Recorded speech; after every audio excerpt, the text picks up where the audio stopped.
If you want to add a subscribe this type of button or text on your video, you can easily do by using CapCut. So let's see how we can do this thing. At first we need to choose the timeline where we want to add. For example, I want to add the subscribe from this point. Okay, so I'm going to move my cursor over there, or we can directly drag some text here. Now we have to come this text block, then from here we have to choose text template, and we have to scroll a little bit till you find social media. We just need to click here and social media related steps will be there. Now here there are different options are there, or different templates are there. We can choose any of them, and if we move our cursor over there, it will show us the preview.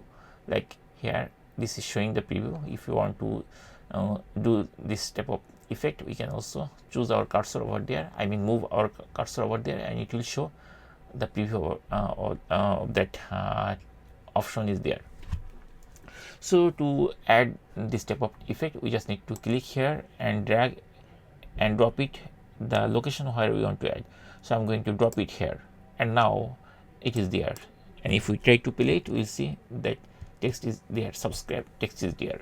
Now if you want to put the position, like for example you want to put the position downside this corner, what you need to do, we just need to select this block first, and then we need to drag like that. And if you want to decrease the size, we can also do like this way, and then we can choose the position where we want to add this thing. So that's it. In this way we can easily add the subscribe button or text like this type of thing in CapCut on top of your video.